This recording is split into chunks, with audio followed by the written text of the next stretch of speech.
হতাশ হওয়া ইমানের পরিপন্থী কাজ। আল্লাহ পাক বলেছেন লা তাকনাতু মির রাহমাতিল্লাহ, আমার রহমত থেকে মায়ুস হও না। দেখেন হযরত আইয়ুব আলাইহিস সালামের কত বড় রোগ হয়েছে, শরীর পোকায় ধরেছে, জর্জরিত হয়েছে, দুর্গন্ধ হয়েছে, গ্রামের লোকেরা তাকে বের করে দিয়েছে, স্ত্রী পুত্র পরিজন সব চলে গিয়েছে।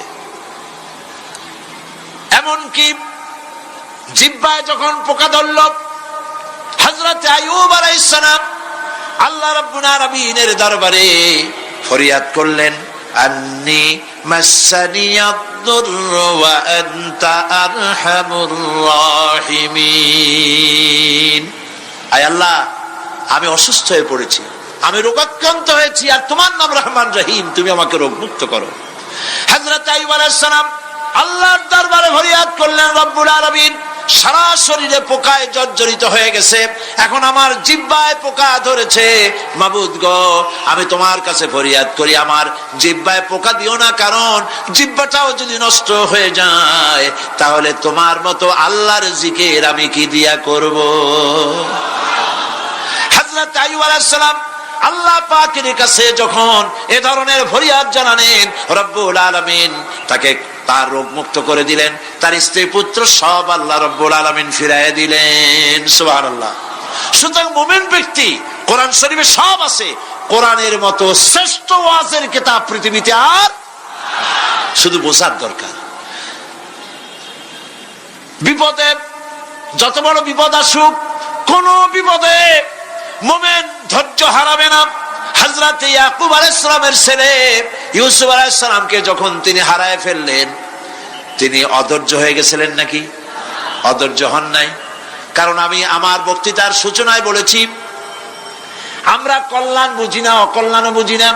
কোন বিপদ আসলে পরে আমরা হয়রান হয়ে যাই, কিন্তু বিপদের মধ্যে কল্যাণ আছে আমরা তা বুঝতে পারি না। কথা বুঝে আসছে? হযরত ইউসুফ আলাইহিস সালামকে কুয়ার ভিতরে ফেলে দেওয়া হলো। 11 ভাই মনে করেছে কুয়ার ভিতরে ফেলে দিয়া ইউসুফ আলাইহিস সালামকে মেরে ফেললাম, কিন্তু তারা বোঝে নাই আসল কামটা কি হয়েছে। এটা তো কুয়া নয়, এটা একটা টানেল, এটা একটা সুড়ঙ্গ। একদিকে কেনান হলো তার এক মুখ, ওই সুড়ঙ্গের এক মুখ হলো কেনানের। কেনান ইউসুফ আলাইহিস সালামকে ফেলে দেওয়া হলো কুয়ার ভিতরে মারার জন্যে, কিন্তু আল্লাহ পাকের ইচ্ছা ইউসুফ আলাইহিস সালাম মরবে না। এই টানেলের অপর প্রান্ত মিশরের সিংহাসনের টানেলের এপার দিয়া ইউসুফ আলাইহিস সালামকে ঢুকালেন, অপর প্রান্তে মিশরের সিংহাসনে ইউসুফকে আল্লাহ বসাইয়া দিলেন। হযরত ইয়াকুব ছেলের জন্য অধৈর্য হলেন না। যখন তিনি খবর পেলেন ছেলে বাঘে খেয়ে ফেলেছে, তিনি তখন বলেছেন, ফাসাবরুন জামিলুন আসাল্লাহু আইয়াতিয়ানি বিহিম জামিআ ইন্নাহু হুয়াল আলিমুল হাকীম। ফাসাবরুন জামিল, আমি উত্তম ভাবে ধৈর্য ধারণ করলাম, এবং আমি বিশ্বাস করি আল্লাহ রাব্বুল আলামিন আমার হারানো সবকিছু আমাকে ফিরাই দিবেন। বহু বছর পর যখন হযরত ইউসুফ আলাইহিস সালাম প্রেসিডেন্ট হয়েছেন মিশরের, 11 ভাই গেল সেখানে সাহায্য আনার জন্য। সেই ঘটনা তো শোনাবো না, এমনি বলে যাচ্ছি। এরপরে তিনি তাদেরকে পরিচয় দিলেন, ওরা ভয় পেয়ে গেল। তিনি বললেন, ভয়ের কোনো কারণ নাই, লা তাসরিবা আলাইকুমুল ইয়াউম, আজকে আমি কোনো প্রতিশোধ তোমাদের নেব না। সুবহানাল্লাহ। এর নাম পয়গম্বর, এর নাম কি? আল্লাহর নবী। আমি আজকে কোনো প্রতিশোধ তোমাদের নেব না, তোমরা যাও। পিতার অবস্থা তিনি জানলেন, কাঁদতে কাঁদতে পিতার চোখ দুটো নষ্ট হয়ে গেছে। ইয়াকুব আলাইহিস সালাম, হযরত ইউসুফ আলাইহিস সালাম বললেন, যাও। নিজের জামাটা খুললেন, গায়ের জামা খুলে বললেন, ভাইরা আমার এই জামা নিয়ে যাও, আর আমার আব্বার চোখের উপরে এই জামাটা রেখে দিও। ছেলেরা যখন হযরত ইউসুফ আলাইহিস সালামের জামা নিয়ে মিশর থেকে রওনা করেছে, গল্প নয়, উপন্যাস নয়, আল্লাহ পাক এই কোরআন শরীফে সূরা ইউসুফে বলেছেন, জামা নিয়ে মিশর থেকে রওনা করেছেন। কোথায় মিশর আর কোথায় কেনান? কেনানে বসে হযরত ইয়াকুব আলাইহিস সালাম বলছেন, তোমরা যদি আমাকে মতিভ্রম পাগল যদি মনে না করো তাহলে একটা কথা বলি, আমার নাকে এখন আমি ইউসুফের গন্ধ পেতেছি। সুবহানাল্লাহ। তোমরা যদি আমাকে মতিভ্রম না করো তাহলে আমি বলি আমি কিন্তু ইউসুফের গন্ধ পেতেছি। সুবহানাল্লাহ। হযরত ইউসুফ আলাইহিস সালামের জামা এনে ভাইরা যখন হযরত ইউসুফের চোখের উপরে রেখে দিলেন, হযরত ইয়াকুবের দুটো চোখ সাথে সাথে আল্লাহ ভালো করে দিলেন। ফাসবরুন জামিল, ধৈর্য ধরো। ইমানদার ব্যক্তি আশার উপরে তার জীবন বাঁচে, কারণ যত বড় বিপদ আসুক না কেন আশ্রয় পাওয়ার একটা জায়গা আছে, তার নাম হলো আল্লাহ। নাম কি? বলেন আল্লাহ। সবাই বলেন আল্লাহ আল্লাহ আল্লাহ আল্লাহ। হযরত ইউনূস আলাইহিস সালাম মাছটাকে গিলে ফেলে দিল, মাছটাকে গিলে মাটির অতল তলদেশে চলে গেছে। এত বড় বিপদ পৃথিবীর কোন মানুষের হতে পারে নাকি? বলেন, কি বলেন? মাছের পেটের ভিতরে জানালা নাই, দরজা নাই, বেরোবার কোনো পথ নাই, মাছ গেছে পানির অতল তলদেশ। আল্লাহ পাক কোরআন শরীফের ভিতরে মানুষকে শোনান, আল্লাহ ওয়াজ করছেন। সুবহানাল্লাহ বলেন। আল্লাহ পৃথিবীর মানুষকে ওয়াজ করছেন, দুনিয়ার মানুষকে শোনান। আমার ইউনূস তো ধৈর্য হারা হয় নাই। ওয়াযান্নুন ইয যাহাবা মুগাদিবান ফাযান্না আন লান নাকদিরা আলাইহি فنادى في الظلمات أن لا إله إلا أنت سبحانك إني كنت من الظالمين فنادى في الظلمات জমায় কাসির ত্রিবিধ অন্ধকারের ভেতর থেকে হযরত ইউনূস আলাইহিস সালাম চিৎকার মারলেন। মাছের পেটের অন্ধকার, পানির অন্ধকার, রাতের অন্ধকার, ত্রিবিধ অন্ধকারের ভেতর দিয়ে মাছের পেটের মধ্য দিয়ে ইউনূস আলাইহিস সালাম চিৎকার মারলেন। অধৈর্য হন নাই, হার্ট ফেল করেন নাই। তিনি বলছেন, পড়েন আমার সাথে, লা ইলাহা ইল্লা আনতা সুবহানাকা ইন্নী কুনতু মিনাজ জালিমিন। তুমি ছাড়া কোনো ইলাহ নাই, কোন উপাস্য নাই, মাবুদ নাই, তোমার পবিত্রতা ঘোষণা করছি। আমি জালিমদের অন্তর্ভুক্ত হয়ে গেছি। ইউনূস আলাইহিস সালাম যখন কাঁদতেছিলেন, আল্লাহ রাব্বুল আলামিন সেই কান্না শুনেছিলেন কিনা? বলেন, শুনছিলেন কিনা? শুনতে পেয়েছিলেন কিনা?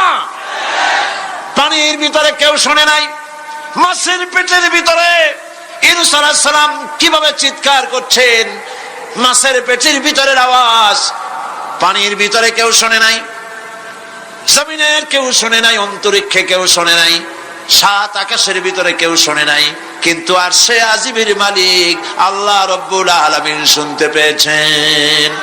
সঙ্গে সঙ্গে রব্বুল আলামিন জবাব দিলেন, ফাস্তাজাবনা লাহু ওয়া নাজ্জাইনাহু মিনাল গাম্মি ওয়া কাযালিকা নুনজিল মুমিনিন। পড়েন, ফাস্তাজাবনা লাহু ওয়া নাজ্জাইনাহু মিনাল গাম্মি ওয়া কাযালিকা নুনজিল মুমিনিন। আমি ইউনূসের ডাকের জবাব দিলাম। কে বলতেছেন? বড় করে বলেন, কে বলছেন? আল্লাহ। সুবহানাল্লাহ। আপনারা কি ভয় পাইছেন? ভয় পেয়েছো মুসলমান?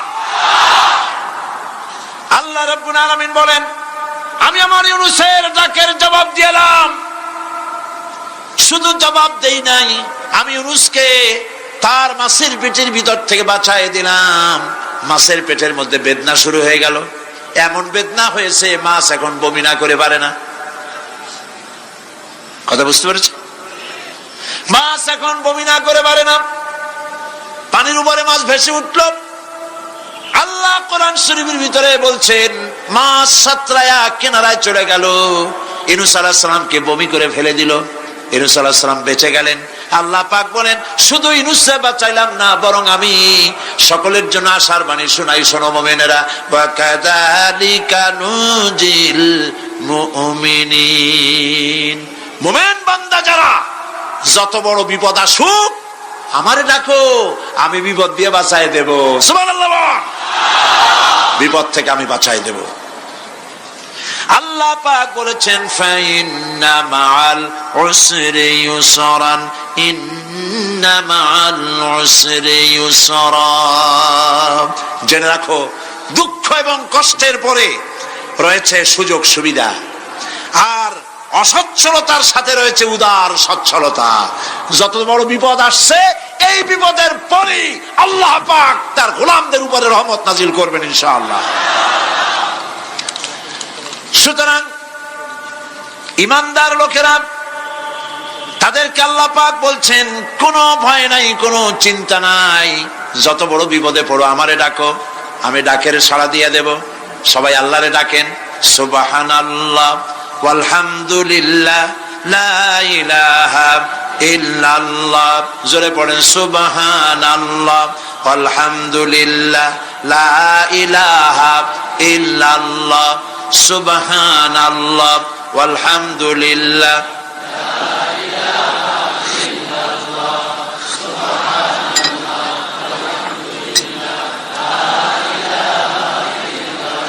লা ইলাহা ইল্লাল্লাহু মুহাম্মাদুর রাসূলুল্লাহ। আল্লাহর উপর ঈমান আনলে যত ফায়দা হয় এত ফায়দা দুনিয়ায় কোথাও নাই। সুবহানাল্লাহ।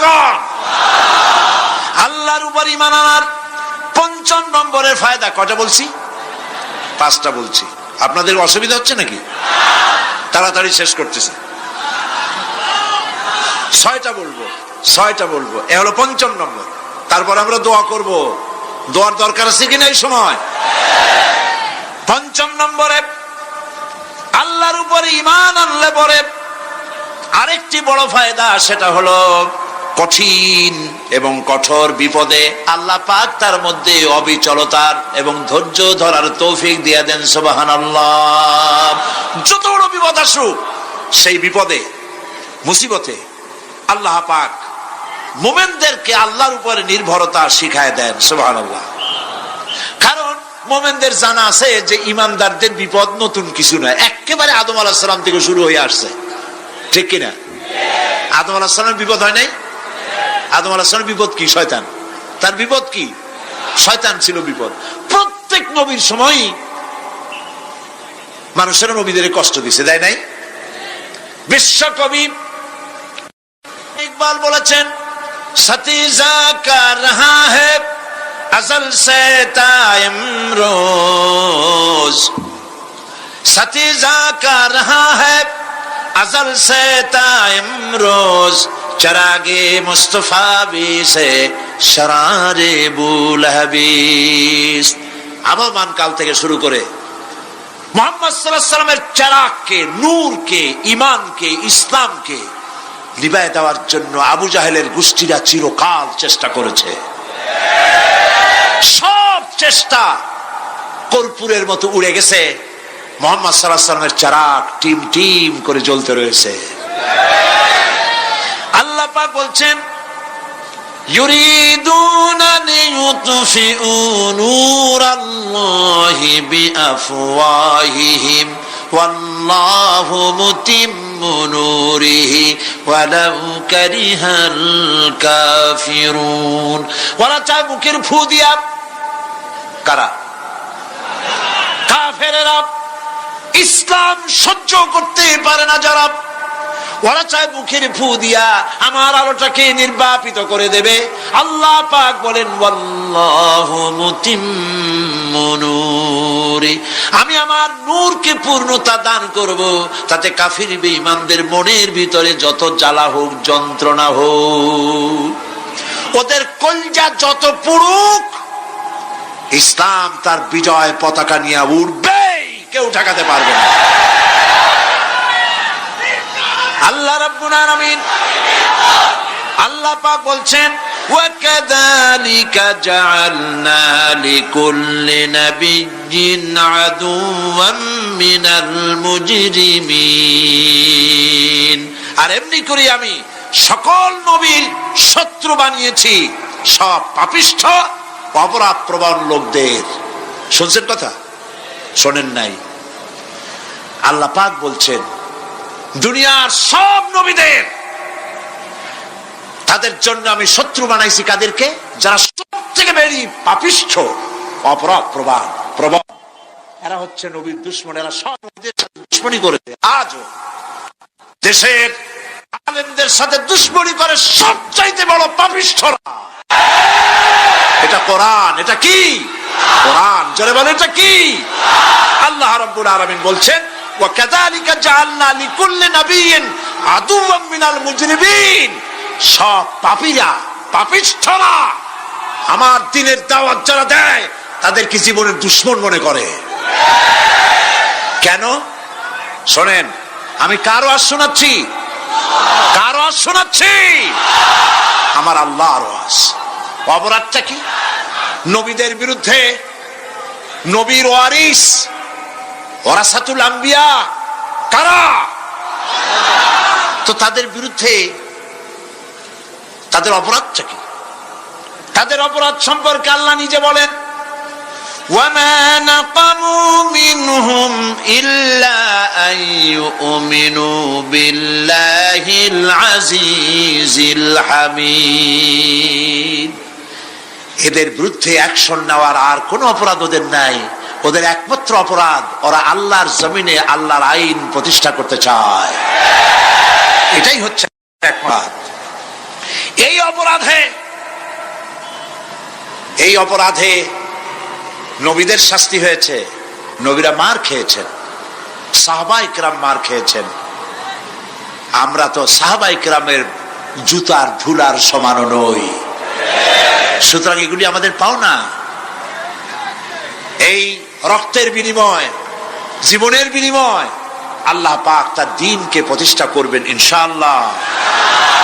হযরতে খাব্বাব, বুখারী শুনুন, বুখারীর হাদিস। আমি কোনো কথা বানিয়ে বলি না। আমি লেখাপড়া করি, পড়াশোনা করি, চোখে দেখি, তারপরে কথা বলার চেষ্টা করি। বাজে গপ্প কিস্সা কাহিনী বলার অভ্যাস আমার কোনো কালে ছিল না, নাই। রাসূল করিম সাল্লাল্লাহু আলাইহি ওয়াসাল্লামের মতো মানুষ, ওনার মতো মানুষ, আহারে, তার চাইতে শ্রেষ্ঠ মানুষ কি পৃথিবীতে আছে? তিনি মার খাইছেন না খান নাই? আহা, কিভাবে তাকে মারলো! গলায় চাদর দিয়ে পেঁচাইয়া আছাড় মেরে ফেলে দিয়ে তারপরে তাকে প্রহার করা হয়েছে। আবু জাহেল মেরেছে, বেহুশ হয়ে গেছেন হুজুর। হযরত হামজা তখনও কাফের ছিলেন। শিকার থেকে ফিরে এসে মুহাম্মদ সাল্লাল্লাহু আলাইহি ওয়াসাল্লামের অবস্থা দেখে পায়ের রক্ত মাথায় উঠে গেছে। আপন ভাইয়ের ছেলে, আর এমন ছেলে। চলে গেলেন আবু জাহেলের বাড়ি। বললেন, আবু জাহেল, তুই নাকি মুহাম্মদ সাল্লাল্লাহু আলাইহি ওয়াসাল্লাম মারছিস? কেন মারলি? তিনি তো ভালো কথাই বলেন, সব সময় বলেন সত্য কথা বলো, মানুষের উপকার করো, এতিমকে আশ্রয় দাও। এত সুন্দর সুন্দর ভালো ভালো কথা বলেন। তার মতো ভালো মানুষ তো দুনিয়ায় দেখি নেই। মারলি কেন? তুই কি মনে করছিস যে আব্দুল্লাহ মারা গেছে বলে এতিম হয়ে গেছে মুহাম্মদ সাল্লাল্লাহু আলাইহি ওয়াসাল্লাম? তোর মনে রাখা উচিত আব্দুল্লাহ মারা গেছে, হামজা মরে নাই। হযরত হামজা ধনুক বাইর করলেন, এক বাড়ি মারলেন মাথার উপরে, মাথা ফাটা রক্ত বেরিয়ে গেল। হামজা হন হন করে হেঁটে এলেন রাসূলের কাছে। হুজুরের অসুস্থ দেহ মোবারক কোলে উঠায় নিয়ে বললেন, বাবা। তার মস্তক মোবারক কোলে উঠায় নিয়ে বললেন, আমি আবু জাহেলের মাথা ফাটিয়ে রক্ত বের করে দিয়ে এসেছি, তুমি একটু খুশি হও। হুজুর বললেন, চাচা, কার মাথা ফাটাইছেন, কার রক্ত বের করেছেন, এই কথা বলে তো আমাকে আপনি খুশি করতে পারবেন না। তিনি বললেন, বাবা, তুমি কি হলে খুশি হও? তিনি বললেন, আমি খুশি হই চাচা, তোমার মুখে যদি একটা বার আমি ঈমানের কলেমা শুনতে পাই। হযরতে হামজা বললেন, মুহাম্মদ সাল্লাল্লাহু আলাইহি ওয়াসাল্লাম, আমার বুঝতে মোটেও কষ্ট হয়নি, তুমি কোনো সাধারণ মানুষ নও।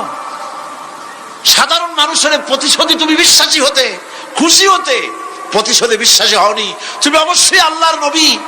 আমি আল্লাহকে সাক্ষী রেখে, আমি তোমাকে সাক্ষী রেখে ঈমানের কালেমা ঘোষণা করছি, লা ইলাহা ইল্লাল্লাহু মুহাম্মাদুর রাসূলুল্লাহ।